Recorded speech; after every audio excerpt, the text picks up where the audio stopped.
Good morning ninth class. Chapter 5 fundamental unit of life cell के बारे में discussion चल रहा है, ठीक है। और कल की क्लास में हमने bacterial cell and plant cell को पढ़ा था। बैक्टीरियल सेल एक प्रोकैरियोटिक सेल का एग्जांपल है, जबकि plant cell, animal cell, algae, fungal cell, all these are the examples of eukaryotic cell. Okay, today we are going to start the discussion of animal cell. तो बच्चों, मैं animal cell का sketch draw कर रहा हूँ, आप भी एक रफ नोटबुक में साथ साथ में स्केच ड्रॉ कीजिए। और एक बेटा जो मैंने पीडीएफ भेजी थी, फर्स्ट पीडीएफ इस चैप्टर की, वो भी आप 2-3 दिनों में जो है कंप्लीट कर दें। ओके, हाँ।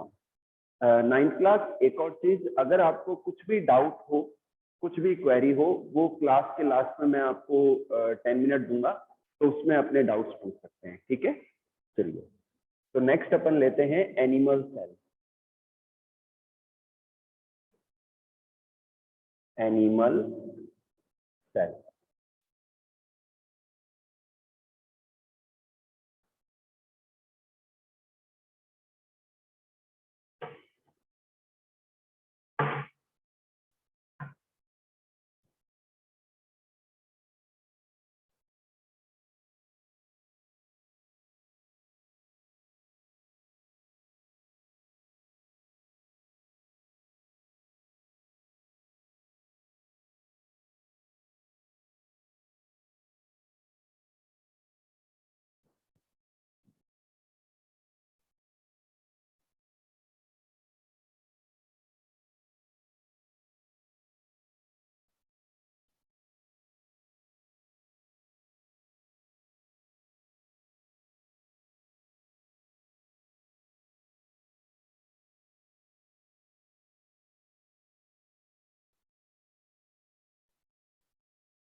Ninth class, this is the sketch of an animal cell. ठीक है, एनिमल सेल के अंदर सेल वॉल एब्सेंट होती है। In animal cell cell wall is not found there. Okay, खाली सेल मेम्ब्रेन पाई जाती है। ये जो लेयर है इसे हम सेल मेम्ब्रेन कहते हैं। And it is form by protein and phospholipid. Phospholipid and protein की बनी होती है सेल मेम्ब्रेन, और ये सेमी परमिएबल होती है। जो सेल मेम्ब्रेन है ये सेमी परमिएबल होती है या सेलेक्टिवली परमिएबल होती है। ये जो स्ट्रक्चर्स नजर आ रही है इन्हें हम माइक्रोविलाई कहते हैं। ये जो स्ट्रक्चर्स हैं इन्हें गोल्जी बॉडीज कहते हैं। फ्लैट सैक लाइक स्ट्रक्चर्स होती हैं। ये जो स्ट्रक्चर है बच्चों ये न्यूक्लियस है, और ये डबल मेम्ब्रेनस है। कहीं कहीं ये छेद हैं जिन्हें हम न्यूक्लियर पोर कहते हैं। ठीक है, और न्यूक्लियस से अटैच्ड ये जो नेटवर्क है इसे हम endoplasmic reticulum, rough endoplasmic reticulum कहते हैं, क्योंकि इनकी सरफेस पर राइबोसोम्स पाए जाते हैं। ठीक है, ये बच्चों स्मूथ एंडोप्लाज्मिक रेटिकुलम है, इनके ऊपर राइबोसोम्स एब्सेंट है, इनके सरफेस पर राइबोसोम्स जो है नहीं है। ठीक है, और ये जो स्ट्रक्चर है this is called nucleolus. This is called nucleolus. Okay, इसे हम स्मॉल न्यूक्लियस भी कहते हैं। And this is the thread like structure and it is called chromatin material. तो सेल डिवीजन के समय ये कंडेंस होके क्रोमोसोम बनाते हैं। ये क्या बनते हैं, क्रोमोसोम में कन्वर्ट हो जाते हैं कंडेंस होके, और इन्हें हम क्रोमेटीन मटेरियल कहते हैं। क्या कहते हैं, इन्हें हम क्रोमेटीन मटेरियल कहते हैं। ये जो स्ट्रक्चर है बच्चों इन्हें हम माइटोकॉन्ड्रियन कहते हैं। These are the ribosome. Eukaryotic cells के अंदर एटीएस टाइप के राइबोसोम पाए जाते हैं। और ये बच्चों लाइसोसोम्स है। लाइसोसोम्स के अंदर कुछ एंजाइम्स होते हैं जो वेस्ट को डाइजेस्ट कर जाते हैं। ठीक है, और ये सिंगल मेम्ब्रेनस है। और ये जो स्ट्रक्चर्स है इन्हें माइक्रोट्यूब्यूल्स कहते हैं, जो सेल का स्केलेटन बनाने का काम करते हैं, सेल की शेप को मेंटेन रखते हैं। ये जो स्ट्रक्चर है बच्चों इसे हम सेंट्रोजोम कहते हैं। क्या कहते हैं, सेंट्रोजोम कहते हैं। दो सेंट्रियोल पास पास आके उनके चारों ओर साइटोप्लाज्म इकट्ठा हो जाता है, उसको सराउंड कर देता है। इस स्ट्रक्चर को सेंट्रोजोम कहते हैं। And it help in cell division. Cell division के समय, क्रोमोसोम के डिवीजन के समय ये हेल्प करते हैं। ठीक है, और ये अंदर फ्लूइड है साइटोप्लाज्म, और ये जो थिन फिलामेंट है इन्हें माइक्रोफिलामेंट कहते हैं। ओके बेटा, तो ये एनिमल सेल का स्केच है। तो इसको यूं समझे कि जब हम सेल के अंदर बाहर से एंटर होते हैं तो प्लांट सेल में सबसे पहले हमें सेल वॉल मिलती है, और बैक्टीरियल सेल में भी हमें सेल वॉल मिलती है। जैसे ही हम सेल वॉल को क्रॉस करते हैं और अंदर एंटर होते हैं तो हमें सेल मेम्ब्रेन नजर आती है। ठीक है, एनिमल सेल में केवल सेल मेम्ब्रेन ही होती है। जैसे ही सेल मेम्ब्रेन को क्रॉस करके हम सेल के अंदर झांकते हैं, एंटर हो जाते हैं, तो वहां पर हमें एक फ्लूइड नजर आता है जिसे हम साइटोप्लाज्म कहते हैं। इस साइटोप्लाज्म के अंदर काफी सारे सेल ऑर्गेनेलीज होते हैं जो उनमें सबमर्ज रहते हैं। ठीक है, तो बच्चों अब वन बाय वन करके हम सारे सेल ऑर्गेनेलीज को डिस्कस करेंगे। उससे पहले हम cell wall and cell membrane को पढ़ेंगे, और उससे रिलेटेड कुछ मैकेनिज्म है वो भी पढ़ेंगे। ठीक है बेटा, तो पहले हम सेल वॉल को स्टार्ट करते हैं।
Babis and years upon last में बात करेंगे ना, लास्ट में 10 मिनट दूंगा मैं आपको, उसमें अपन डिटेल में बात करेंगे, ठीक है। अभी इस टॉपिक को कवर कर लेते हैं।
यस बेटा, सेल वॉल। बच्चों मैंने आपको बताया कि जो बैक्टीरिया हैं उनके अंदर सेल वॉल प्रेजेंट होती है, फंगाई के अंदर भी सेल वॉल पाई जाती है, और प्लांट सेल में भी सेल वॉल प्रेजेंट होती है। तो जो सेल वॉल है ये रिजिड वॉल होती है, प्रोटेक्टिव होती है सेल के लिए, ठीक है। और जो बैक्टीरियल सेल वॉल है ये पेप्टिडोग्लाइकन जो कंपोनेंट है उसकी बनी होती है। Fungal cell wall cellulose and chitin की बनी होती है। एंड जो प्लांट सेल वॉल है वो सेलुलोज एंड हेमीसेलुलोज की बनी होती है, ठीक है बेटा। तो ये जस्ट नॉलेज के लिए बता रहा हूँ आपको कि भाई अलग अलग ऑर्गेनिज्म की सेल वॉल के कॉम्पोजिशन में डिफरेंस होता है। अगर हम बात करें फंक्शन की, तो सेल वॉल जो है प्रोटेक्टिव है, सेल को प्रोटेक्ट करती है, सेल की शेप को मेंटेन रखती है, सेल के जो अंदर का कंटेंट है उसको पूरा से कवर्ड रखती है, ठीक है। तो ये क्या है, फंक्शंस हैं सेल वॉल के हैं। नेक्स्ट लेते हैं सेल मेम्ब्रेन।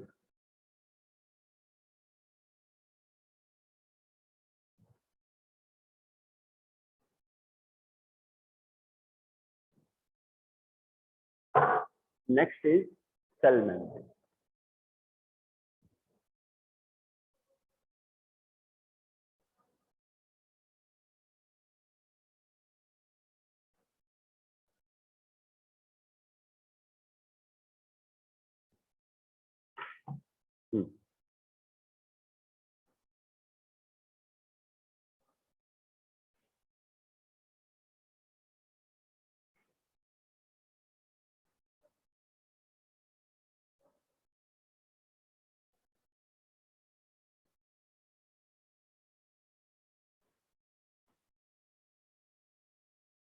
नेक्स्ट टॉपिक है सेल मेम्ब्रेन। बच्चों जो सेल मेम्ब्रेन है ये फ्लेक्सिबल होती है और थिन होती है, और ये फॉस्फोलिपिड एंड प्रोटीन की बनी होती है, और ये सेमी परमिएबल होती है, सेलेक्टिवली परमिएबल होती है, वाटर को और कुछ सब्सटेंसेस को अलाउ करती है to move inside the cell और आउटसाइड द सेल, ठीक है। और जो सेल मेम्ब्रेन की जो स्ट्रक्चर है उसमें वो ट्राई लैमिनर होती है। इसमें फॉस्फोलिपिड की डबल लेयर होती है, मतलब 2 लेयर फॉस्फोलिपिड की बनी होती है और प्रोटीन, ठीक है। तो ट्राई लैमिनर होता है ये एक्चुअल में। बाहर की ओर भी एक प्रोटीन की लेयर, एक अंदर की ओर, और बीच में एक बाई लेयर होती है फॉस्फोलिपिड की। तो इस तरीके से 3 लेयर्स पाई जाती है सेल मेम्ब्रेन के अंदर। अगर मैं फंक्शन की बात करूं तो सेल मेम्ब्रेन अलाउ करती है वाटर और दूसरे सेलेक्टिव सब्सटेंसेस को मूव करने के लिए सेल के अंदर और सेल के बाहर, ठीक है। और ये फ्लेक्सिबल होती है, सेलेक्टिवली परमिएबल, सेमी परमिएबल होती है, सेल की शेप को भी मेंटेन रखती है, सेल के अंदर जो प्रोटोप्लाज्म है उसको कवर किए रखती है। ठीक है, तो ये इनके फंक्शंस हैं। ठीक है,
नाइन्थ क्लास। नेक्स्ट टॉपिक है mechanism involve in semi permeability of cell membrane. कि जो सेल मेम्ब्रेन है ये सेमी परमेबल होती है, इनसे रिलेटेड कुछ मैकेनिज्म है। उनको हम दो हिस्सों में डिवाइड कर सकते हैं, एक तो है passive processes and second one is the active processes. जो पैसिव प्रोसेसेस हैं उनमें कोई भी एनर्जी एक्सपेंडिचर नहीं होता है, एनर्जी खर्च नहीं होती है। ठीक है, तो इनमें दो मैकेनिज्म है, एक तो है डिफ्यूजन और एक है ऑस्मोसिस। डिफ्यूजन क्या है कि कोई भी गैस के मॉलिक्यूल्स का या लिक्विड मॉलिक्यूल्स का, सॉल्वेंट का उनकी हाई कॉन्सेंट्रेशन से उनकी लो कॉन्सेंट्रेशन की और जो मूवमेंट है, the spontaneous movement of molecules of a substance from their high concentration to their low concentration is called diffusion. ठीक है, जैसे कि इसको यूं समझ सकते हैं कि आपके पास में एक परफ्यूम की बोतल है और आप अपने रूम में एक कॉर्नर में खड़े हो गए, तो उस परफ्यूम की बोतल के अंदर जो गैस के मॉलिक्यूल्स हैं, जो परफ्यूम के मॉलिक्यूल्स हैं, उनकी कॉन्सेंट्रेशन ज्यादा है वहां पर। तो जैसे ही आप उसका ढक्कन ओपन करोगे तो थोड़ी देर में जो स्मेल है वो पूरे रूम में स्प्रेड हो जाएगी। क्यों? क्योंकि वो जो परफ्यूम के मॉलिक्यूल है अपनी हाई कॉन्सेंट्रेशन से रूम की जो एयर है लो कॉन्सेंट्रेशन की ओर मूव कर जाएंगे। ठीक है, तो इसको हम क्या कहेंगे? डिफ्यूजन। ठीक है, तो इसकी डेफिनेशन रिपीट कर रहा हूं। Diffusion is a process in which the spontaneous movement of molecules of a substance from their high concentration to their low concentration is found. It is called diffusion. इसे हम क्या कहते हैं? डिफ्यूजन कहते हैं। ठीक है, सेकंड लेते हैं ऑस्मोसिस। ऑस्मोसिस क्या है? तो डिफ्यूजन इंपॉर्टेंट है, तो डिफ्यूजन के द्वारा क्या होता है? इक्वालिटी आ जाती है, जो मॉलिक्यूल्स है वो अपने हाई से लो कॉन्सेंट्रेशन की और स्प्रेड होके इक्वल कर देते हैं उसको। ठीक है, सेकंड लेते हैं ऑस्मोसिस।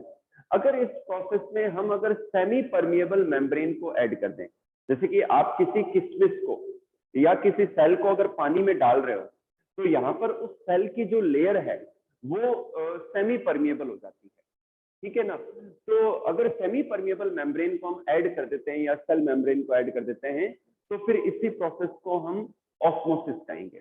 ठीक है, the movement of molecules of a solvent from their high concentration to their low concentration. Solvent कहते हैं लिक्विड को, वाटर को, जो सॉल्युबल कर लेता है दूसरे सब्सटेंसेस को, ठीक है। तो movement of molecules of solvent from their high concentration to their low concentration is from the through a semi permeable membrane through a cell membrane is called osmosis। इसे हम क्या कहेंगे, ऑस्मोसिस कहेंगे। या फिर इसकी एक डेफिनेशन और है कि जो सॉल्वेंट है वो अपने हाई से लो कॉन्सेंट्रेशन की ओर मूव करता है, लेकिन जहां वो मूव करता है वहां सॉल्यूट की कॉन्सेंट्रेशन ज्यादा है, और जहां से मूव करता है वहां सॉल्यूट जो उसमें सॉल्युबल होते हैं सब्सटेंस, उनकी कॉन्सेंट्रेशन कम है।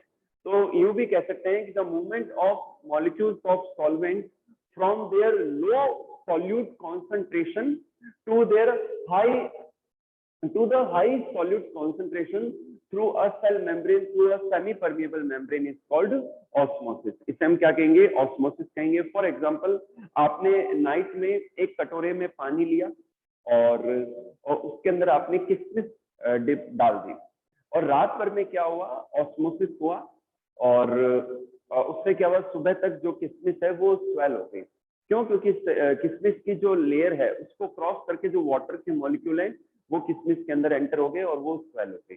तो ये एक ऑस्मोसिस का एग्जांपल है, ठीक है बेटा। तो ऑस्मोसिस इंपॉर्टेंट मैकेनिज्म है, क्योंकि ऑस्मोसिस के द्वारा डिफ्यूज सीड का जर्मिनेशन पॉसिबल होता है। सीड का जर्मिनेशन पॉसिबल होता है, बिल्कुल। सीड में ऑस्मोसिस के द्वारा ही वाटर एंटर करता है, जिससे सीड को पानी मिलता है और वो जर्मिनेट हो जाते हैं, ठीक है। हम कोई भी फूड आइटम है, चने वगैरह जब भी हम बनाने होते हैं तो हम उनको पहले पानी में भिगो के रख देते हैं, ठीक है।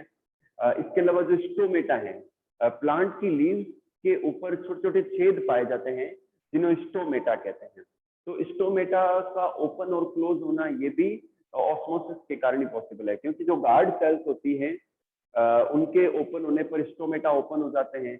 तो वो कैसे ओपन होती है कि जब उनमें वाटर एंटर हो जाता है ऑस्मोसिस के द्वारा तो वो स्वेल हो जाती है। स्वेल होने पर क्या वो फूल जाती है, फूलने पर क्या है कि उनमें स्टोमेटा ओपन हो जाते हैं, और जब पानी ऑस्मोसिस के द्वारा गार्ड सेल्स से बाहर चला जाता है तो सेल्स श्रिंक हो जाती है और स्टोमेटा जो है बंद हो जाते हैं, लीव्स के जो छेद हैं वो बंद हो जाते हैं। तो स्टोमेटा की जो ओपनिंग और क्लोजिंग है वो भी ऑस्मोसिस की द्वारा पॉसिबल है। सेल की जो शेप है, जो स्वेल कंडीशन है, वो भी ऑस्मोसिस के द्वारा ही पॉसिबल होती है। नेक्स्ट लेते हैं active processes. Second is the